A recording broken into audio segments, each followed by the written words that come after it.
Hello everyone, welcome back to my channel. So today we are going to discuss about the topic relationship communication. So relationship communication क्या होता है? Simple name suggest कर रहा है कि जब आप किसी के साथ अच्छी रिलेशंस को मेंटेन करने के लिए कम्युनिकेट करते हो, दैट इज़ रिलेशनशिप कम्युनिकेशन। और ये B2B के अंदर और ज़्यादा इंपॉर्टेंट हो जाता है, क्योंकि B2B क्या है, जिसके अंदर दो बिजनेस आपस में डील कर रहे हैं, दो बिजनेस बाइंग एंड सेलिंग कर रहे हैं, कोई ना कोई ट्रांजैक्शन कर रहे हैं। और जब एक कंज्यूमर के साथ डीलिंग होती है तो वो स्मॉल अमाउंट की होती है, लेकिन जब दो बिजनेस आपस में डील करते हैं तो उनका अमाउंट भी काफ़ी लार्ज होता है कि वो करोड़ों में डील करते हैं। तो दोनों बिजनेस का एक दूसरे के साथ अच्छे रिलेशंस होना उतना ही इंपॉर्टेंट बन जाता है उनके सक्सेस के लिए, उनकी स्मूथ फंक्शनिंग के लिए। सो रिलेशनशिप कम्युनिकेशन क्या है जो B2B में ज़्यादा यूज़ की जाती है, ऑब्वियसली B2C में भी यूज़ की जाती है, क्योंकि कोई भी ऑर्गेनाइजेशन नहीं चाहती कि उनके कस्टमर उनको छोड़ के जाएं। वो हमेशा चाहेंगे कि जिन्होंने एक बार उनका प्रोडक्ट खरीद लिया वो उनके प्रोडक्ट को लगातार परचेज करते रहें। बट B2B में ये और ज़्यादा इंपॉर्टेंट इसीलिए हो जाता है क्योंकि डीलिंग लार्ज अमाउंट में होती है। तो हर एक बिजनेस क्या चाहता है कि जिसके साथ भी वो डील कर रहा है उनके साथ उनकी रिलेशनशिप स्ट्रॉन्ग बनी रहे, और उसे बनाने के लिए जो भी इंफॉर्मेशन वो एक्सचेंज करते हैं, जो भी एफर्ट्स वो डालते हैं, उसी को हम क्या बोलते हैं, relationship communication. So relationship communication refers to the exchange of information, ideas, message between parties involved in business relationship so that they can maintain, build and enhance their long term connection. Because relationship communication दो word से मिलके बना है, relationship and communication. Communication का simple मतलब क्या है, जब दो या उससे ज़्यादा लोग आपस में किसी इंफॉर्मेशन को, फीलिंग को, आइडिया को, इमोशन को शेयर करते हैं, दैट इज़ कम्युनिकेशन। तो कम्युनिकेशन का मीनिंग वही रहा, उसके साथ आप रिलेशनशिप को भी अटैच कर दो कि जब आप किसी के साथ कोई इन्फॉर्मेशन, कोई आइडिया या मैसेज शेयर करते हो सो दैट आपकी उसके साथ अच्छी रिलेशनशिप बिल्ड हो जाए और वो लॉन्ग टर्म तक बनी रहे, that is relationship communication. So relationship communication B2B और B2C दोनों में इंपॉर्टेंट है। आज जो हम स्टडी कर रहे हैं that is for B2B relationship, जिसके अंदर दो बिजनेस आपस में डील कर रहे हैं।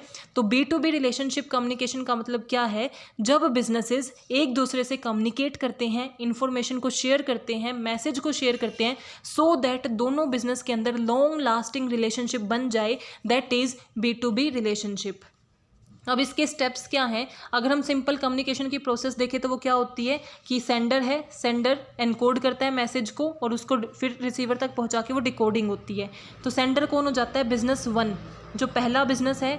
फॉर एग्जांपल हम एग्जांपल लेके चलते हैं कि मैगी एक ऑर्गेनाइजेशन है जो क्या करती है, मैगी जो बिजनेस है वो क्या कर रही है, मैन्युफैक्चरिंग का काम कर रही है। तो उसके लिए कोई ना कोई उनको क्या चाहिए, रॉ मटेरियल चाहिए। तो रॉ मटेरियल मान लो ये उसकी सोर्स है जहाँ से वो रॉ मटेरियल खरीदते हैं। तो आप खुद सोचो कि मैगी की कितनी ह्यूज अमाउंट में प्रोडक्शन होती होगी, तो कितना ज़्यादा रॉ मटेरियल ये बिज़नेस सप्लाई करता होगा। तो इस बिज़नेस के लिए मैगी के साथ रिलेशनशिप बनाना बहुत ज़्यादा इंपॉर्टेंट है, क्योंकि कितना ज़्यादा अमाउंट ये एक दूसरे के साथ एक्सचेंज करते हैं या एक दूसरे से इनका रिलेट करता है। तो सेंडर कौन होता है, जो मैसेज को भेज रहा है। एनकोडिंग यानी कि जो भी मैसेज आपको भेजना है उसे आप समझने की कोशिश करते हो कि आपको क्या भेजना है, आप क्या कहना चाहते हो, किस तरीके से आप उस मैसेज को डिलीवर करोगे। फिर उसके चैनल को सेलेक्ट करना कि आप ऑनलाइन भेजोगे, ऑफलाइन भेजोगे, मेल करोगे, किस तरीके से आपको भेजना है।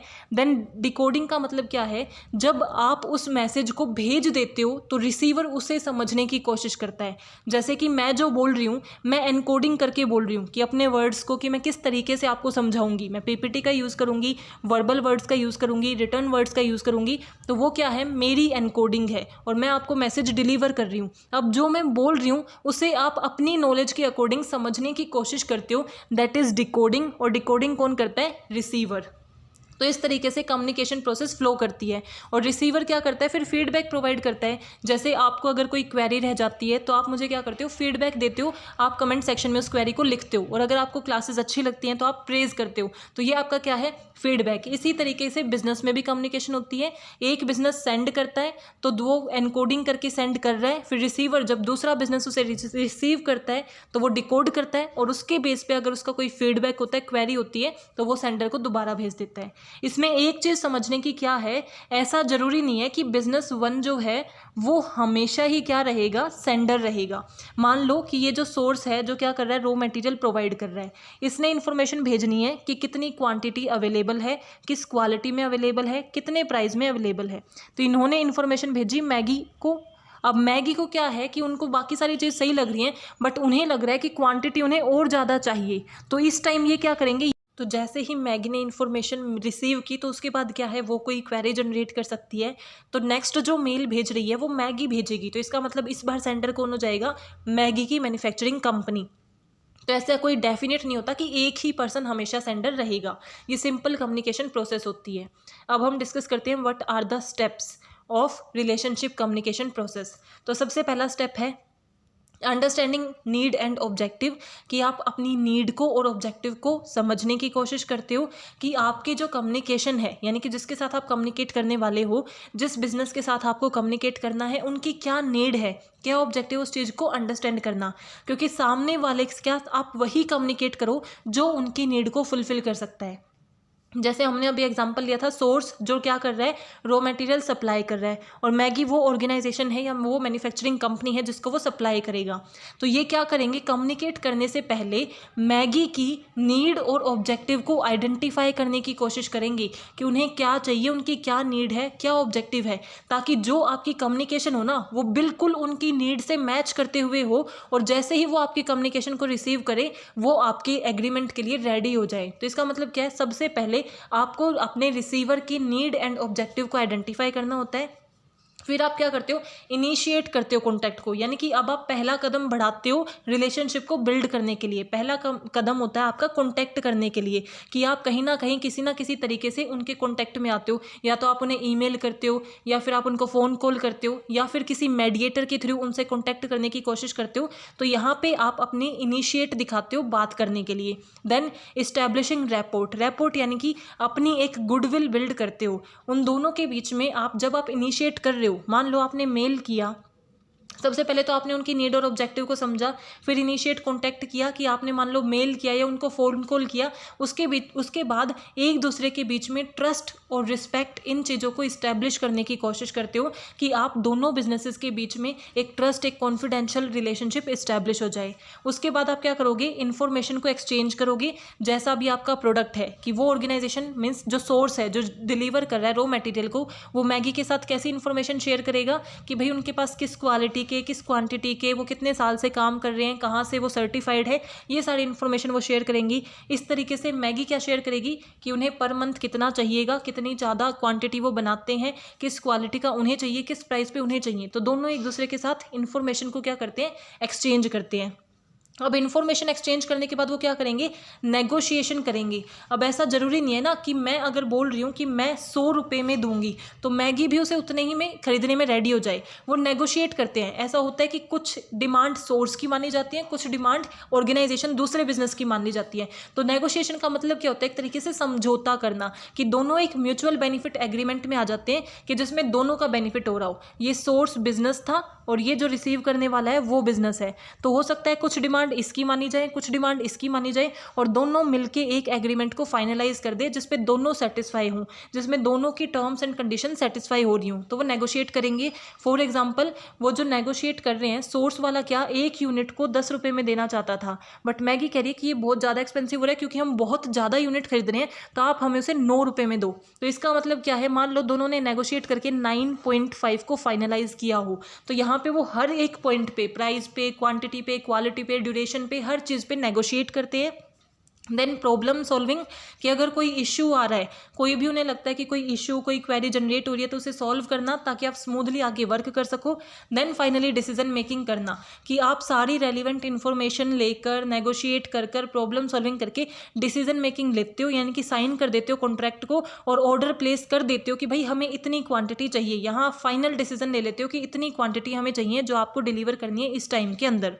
देन क्या होता है follow up and feedback. Follow up and feedback का मतलब अब आप ये देखते हो कि जो उनके बीच में ट्रांजैक्शन हुआ है कि मैगी ने जो क्वांटिटी ऑर्डर की थी, जिस क्वालिटी में की थी, कि उनको वो जब रिसीव होती हैं तो वो देखते हैं कि क्या जितने हमने चाहा था उतनी क्वांटिटी मिली या नहीं मिली, जैसी क्वालिटी हमने चाही थी वैसी मिल रही है या नहीं मिल रही, टाइमली डिलीवरी हो रही है या नहीं हो रही। और इसी तरीके से सोर्स क्या देखती है कि उनको पेमेंट सही टाइम पे हो रही है या नहीं हो रही, क्या मैगी वाले सही से ऑर्डर कर रहे हैं या नहीं कर रहे। तो हर चीज़ को स्टडी करना क्या होता है फॉलो अप, यानी कि ये देखना कि जो आप सोच रहे थे वैसे रिलेशनशिप आप इस्टेब्लिश कर पा रहे हो या नहीं कर पा रहे, और फिर फीडबैक देना। अगर ऑर्गेनाइजेशन जो रिसीव कर रही है उसे ये लग रहा है कि भाई हमने मंगाई 1000 क्वांटिटी थी, आई सिर्फ 900 है, तो वो उन्हें फीडबैक देंगे कि 100 अब भी कम है, या फिर और भी किसी चीज़ में कमी होती है तो आप फीडबैक देते हो और उसके बीच मीन्स अगर कोई कमी रह जाती है तो उसे करेक्ट कर दिया जाता है। देन नेक्स्ट स्टेप क्या होता है लॉन्ग टर्म रिलेशनशिप को बिल्ड करना, कि एक बार आपने ट्रांजेक्शन कर लिया वो इनफ नहीं है, फ्यूचर में लगातार आपके ये ट्रांजेक्शन होते रहें, एक दूसरे के साथ आप इसको एक्सचेंज करते रहो, अपने प्रोडक्ट को एक्सचेंज करते रहो, ये आगे भी चलता रहे। तो उसके लिए आपको लॉन्ग टर्म रिलेशनशिप पे फोकस करना चाहिए, एक दूसरे के ऊपर ट्रस्ट, लॉयल्टी, कमिटमेंट को बिल्ड करने के लिए नई नई स्ट्रैटेजीज का यूज़ करना चाहिए। And finally evaluation and adoption, कि आप पीरियोडिकली इवेल्युएट करते रहो कि आप सही से कम्युनिकेट कर रहे हो या नहीं कर रहे। अगर आपको लगता है कि भाई आपके लिंक उस ऑर्गेनाइजेशन से कम होते जा रहे हैं तो आप अपनी कम्युनिकेशन प्रोसेस पे वर्क करो और अपने लिंक को और ज़्यादा स्ट्रेंथ करो, क्योंकि दोनों बिजनेसेस के लिए वो एक दूसरे ज़रूरी हैं, उनकी स्मूथ फंक्शनिंग के लिए, उनके सर्वाइवल के लिए वो रिलेशनशिप जरूरी है। तो लगातार इवेल्युएट करके नई नई चीज़ों को अडॉप्ट करो ताकि आपकी कम्युनिकेशन और बेटर हो जाए और रिलेशनशिप लॉन्ग टर्म के लिए बना रहे।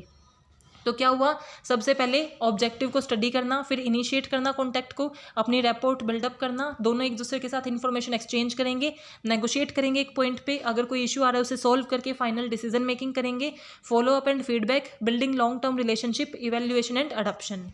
Now what are the key activities in relationship communication process. अगर आप चाहते हो कि आपकी अच्छी कम्युनिकेशन हो तो आपको किस किस चीज़ पे फोकस करना चाहिए। सबसे पहले रैपोर्ट बिल्डअप करनी चाहिए कि आप अपनी एक रिस्पेक्ट, एक गुडविल बिल्डअप करो, दोनों बिजनेस एक दूसरे की डिग्निटी को मेंटेन करें, दोनों बिजनेस एक दूसरे की गुडविल को समझें, दोनों एक दूसरे के लिए ट्रांसपेरेंट हो, ऑनेस्ट हो। Second is understanding need and expectation, कि जब आप सामने वाले की नीड को समझते हो तभी आप अच्छे से कम्युनिकेट कर पाते हो। अब आप कुछ ऐसा इन्फॉर्मेशन उन्हें दे रहे हो जो उन्हें चाहिए ही नहीं तो वो कोई भी बेनिफिशियल नहीं है। तो आप उनकी नीड और एक्सपेक्टेशंस को समझोगे तभी आप अच्छे से कम्युनिकेट कर पाओगे। कस्टमाइजिंग कम्युनिकेशन चैनल, कि कम्युनिकेशन चैनल ऐसा यूज़ करो जो कस्टमाइज हो, यानी कि जो उनके लिए कन्वीनियंट हो, उनके लिए सूटेबल हो। ऐसा नहीं कि हम तो वही मीटिंग करेंगे जो हमारे लिए सूटेबल है। अगर आपकी सामने वाला business face to face meeting में अभी सूटेबल नहीं है तो आप उनके साथ ऑनलाइन मीटिंग करो, वीडियो कॉन्फ्रेंसिंग करो, बट कस्टमाइज चैनल उन्हें प्रोवाइड करो जिसमें वो सबसे ज़्यादा कन्वीनियंट है। वैल्यू एडेड इन्फॉर्मेशन उन्हें प्रोवाइड करो, यानी कि जो इन्फॉर्मेशन आप अपने बिजनेस को दे रहे हो, अपने सामने वाले बिजनेस को दे रहे हो, वो अच्छी इन्फॉर्मेशन होनी चाहिए, इतनी ट्रस्टवर्दी इन्फॉर्मेशन हो, ट्रू इन्फॉर्मेशन हो कि सामने वाला बिजनेस अपने आप पे ट्रस्ट करने लग जाए और वो आपकी एक रिलेशनशिप के अंदर वैल्यू को ऐड कर दे। मैनेजिंग एक्सपेक्टेशंस, जब भी आप किसी के साथ डील करते हो तो सामने वाले की कोई ना कोई एक्सपेक्टेशंस होती हैं, तो हमेशा ट्राई करो कि आप उनकी एक्सपेक्टेशंस को मैच कर सको, उनके एक्सपेक्टेशंस को फुलफिल कर सको। बट एक्सपेक्टेशंस क्या होनी चाहिए, रियलिस्टिक होनी चाहिए। अगर आप हवा में सोचे बैठे हो कि ऐसा भी हो जाएगा वैसा भी हो जाएगा तो वो सब नहीं होने वाला। बट अगर जो रियलिस्टिक एक्सपेक्टेशंस है हमेशा कोशिश करनी चाहिए कि आप उनको फुलफिल करो, तो आप और ज़्यादा अच्छी रिलेशनशिप बना पाते हो। प्रोएक्टिव कम्युनिकेशन, प्रोएक्टिव कम्युनिकेशन का मतलब क्या है कि आप अपने बिजनेसेस के साथ, बिजनेस पार्टनर के साथ रेगुलर कम्युनिकेशन में रहो, रेगुलर कांटेक्ट में रहो। कुछ होने से मीन्स ऐसा नहीं कि हमसे कोई गलती हो, हमसे कोई कमी रह गई हो तब आके वो हमें बताएं और हम करेक्ट करें। उसकी बजाय आपको खुद उनसे कॉल कर लेना चाहिए कि भाई सही से रिसीव हो गया या नहीं हो गया, क्या क्वालिटी सही है, क्वांटिटी सही है, कोई कमी रह गई तो आप खुद बताओ। तो इसका मतलब पहले से आपको एक्शन लेते हुए चलना चाहिए, वेट नहीं करना चाहिए, रिएक्टिव की बजाय प्रोएक्टिव अप्रोच पे फोकस करना चाहिए, तो आप ज़्यादा अच्छी कम्युनिकेशन कर पाते हो। सो ये हमारे क्या है कि की एक्टिविटीज़ हमें क्या क्या परफॉर्म करनी चाहिए। Now coordinating relationship communication, coordination का मतलब क्या होता है, जिसके अंदर एक दूसरे के ऊपर इंटरडिपेंडेंस होती है, यानी कि जो भी काम हो रहा है अगर 5 लोग वो काम कर रहे हैं तो पांचों का जो रिजल्ट है वो एक दूसरे के ऊपर इंटरडिपेंडेंट है। अगर पांचों अच्छे से काम करेंगे तभी उनका जो गोल है वो अचीव हो पाएगा। सो उसका मतलब होता है कोऑर्डिनेशन। जैसे ग्रुप में सिंगिंग हो रही है तो अगर 5 लोग सिंगिंग कर रहे हैं तो अगर वो कोऑर्डिनेशन में करेंगे, एक साथ सुर में करेंगे तभी वो अच्छे से डिलीवर होगी, अदरवाइज एक अपनी मर्जी से लाइन गा रहा है, दूसरा अपनी मर्जी से गा रहा है, तो कोऑर्डिनेशन नहीं होगा तो रिजल्ट भी अच्छा नहीं होगा। तो कोऑर्डिनेशन का मतलब क्या है? Managing interdependence between various entities, कि जो नंबर ऑफ एंटिटीज़ हैं उनकी इंटरडिपेंडेंस को मैनेज करना, ताकि सक्सेसफुली आप उस वर्क को कंप्लीट कर सको और अपने गोल को अचीव कर सको, वो हमारा क्या होता है? कोऑर्डिनेशन। अब जो डिपेंडेंस है वो 3 तरीके की होती है, pooled, sequential and reciprocal. Pooled का मतलब क्या है? जिसके अंदर आपका काम और दूसरे इंसान का काम एक दूसरे पे डिपेंड नहीं करता, बट जो अल्टीमेट फिनिश गुड आएगा ना, वो आप दोनों के काम पे डिपेंड करता है। फॉर एग्जाम्पल, कि ये कोई प्रोडक्ट बना रहा है और ये भी कोई प्रोडक्ट बना रहा है। फॉर एग्जांपल, जैसे आप कार लेके चलो, तो कार जब आप बनाते हो तो जो कार की खिड़की वगैरह हैं वो ये वाली कंपनी बना रही है और बेसिक जो पार्ट है वो ये बना रहे हैं। तो इनका काम तो एक दूसरे पर डिपेंड नहीं करता, बट फाइनली जो कार को मैन्युफैक्चर करेगा ना, उसका काम क्या है? इन दोनों के काम पे डिपेंड करता है। तो वो हमारे क्या होती है? पूल्ड डिपेंडेंस, कि जिसके अंदर दो इंडिविजुअल एक दूसरे पे डिपेंड नहीं करते, बट फिनिश्ड प्रोडक्ट दोनों की उस पर डिपेंड करता है। देन सेकेंड हमारी क्या है? उसके अंदर हमारा आता है सीक्वेंशियल डिपेंडेंस। सीक्वेंशियल डिपेंडेंट का मतलब क्या है? जब ये ए एंटिटी है और मान लो ये बी एंटिटी है, तो इसका काम इसके ऊपर डिपेंड करेगा, कि जब तक ए का काम पूरा नहीं हो जाता बी स्टार्ट ही नहीं कर सकता, वो टोटली ए के ऊपर डिपेंड है। जैसे कि हम प्रोडक्शन प्रोसेस में करते हैं, मान लो बिस्किट की मैन्युफैक्चरिंग हो रही है, तो जब तक बिस्किट बन नहीं जाएंगे, बिस्किट मशीन जो है वो बनाने देगी, पैकेजिंग का काम तब तक स्टार्ट हो ही नहीं सकता। तो पैकेजिंग और जो मैन्युफैक्चरिंग है उसके बीच में किस चीज़ का डिफरेंस है, या फिर क्या डिपेंडेंस है? सीक्वेंशियल, कि इसके बाद ये सीक्वेंस आती है। तो पैकेजिंग डिपेंड करेगी किसके ऊपर? मैन्युफैक्चरिंग के ऊपर, प्रोडक्शन के ऊपर। तो ये हमारा क्या हो गया? सीक्वेंशियल डिपेंडेंस, कि दूसरे का काम तभी होगा जब पहले का काम पूरा हो गया होगा। देन रेसिप्रोकल डिपेंडेंस का मतलब क्या है?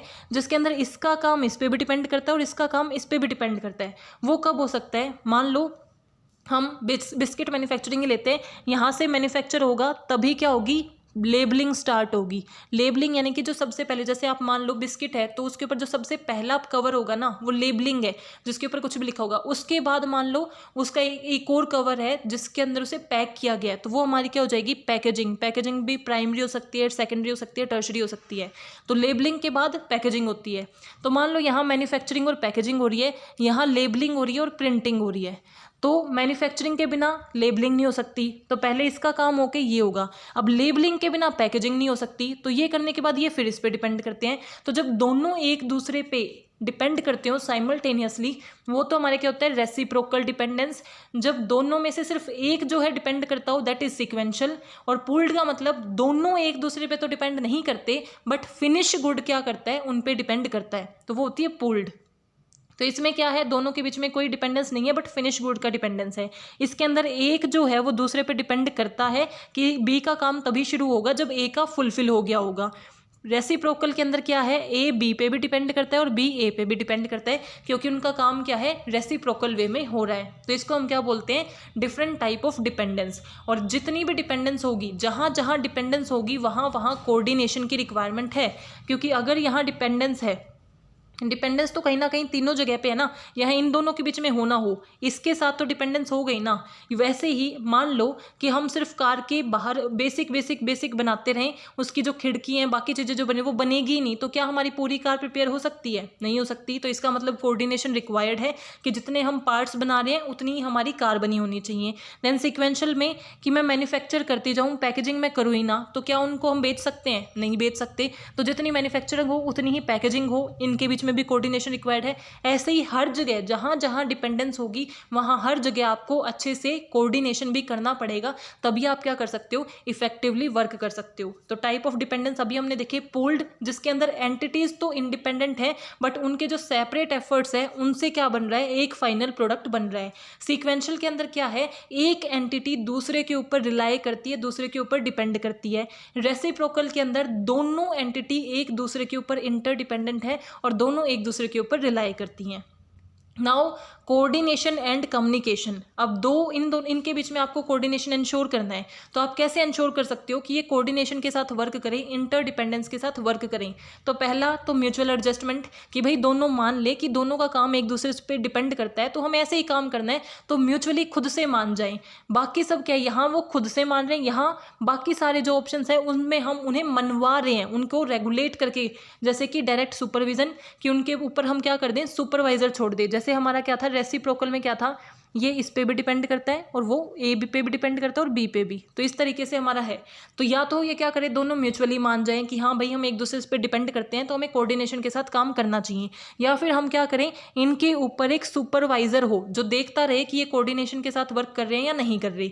या स्टैंडर्डाइजेशन ऑफ प्लान, कि आप इनका काम करने का प्लान ही ऐसा बना दो कि कोऑर्डिनेशन अपने आप इंश्योर हो जाए। स्टैंडर्डाइजेशन ऑफ वर्क प्रोसेस, कि एक स्टैंडर्डाइज वर्क प्रोसेस बना दो। स्टैंडर्डाइज यानी कि जो प्री डेटरमाइंड है कि इसी तरीके से आपको काम करना है, आप अपने तरीके से नहीं कर सकते, तो एक स्टैंडर्डाइज वर्क प्रोसेस आप बता दोगे कि इस तरीके से काम होगा, पहले ये होगा, फिर ये होगा, फिर ये होगा, तो अपने आप कोऑर्डिनेशन मेंटेन रहेगा। स्टैंडर्डाइज आउटपुट फिक्स कर दो कि आपका आउटपुट इतना आना चाहिए, इतने टाइम के अंदर आना चाहिए, जैसे ही आउटपुट बन जाए उसको आपको डिलीवर कर देना है। तो अगर आप उसको स्टैंडर्डाइज फिक्स कर देते हो तो भी आप क्या कर सकते हो, कोऑर्डिनेशन को इंश्योर कर सकते हो। Standardize of skill and knowledge, कि स्किल और नॉलेज को स्टैंडर्डाइज कर दो जो एक वर्कर के अंदर होनी चाहिए, क्योंकि जैसी स्किल और नॉलेज हमें चाहिए अगर हर एक वर्कर के अंदर वो है तो वो टाइम पे वर्क करेंगे, कोऑर्डिनेशन अपने आप होगा। या स्टैंडर्डाइजेशन ऑफ नॉर्म्स, यानी कि रूल्स रेगुलेशंस को स्टैंडर्डाइज कर दो और सब उन रूल्स एंड रेगुलेशंस को फॉलो करेंगे और कोऑर्डिनेशन को इंश्योर करेंगे। So I hope you are clear with this topic. If you have any doubt please mention in comment section. Thank you. Keep supporting.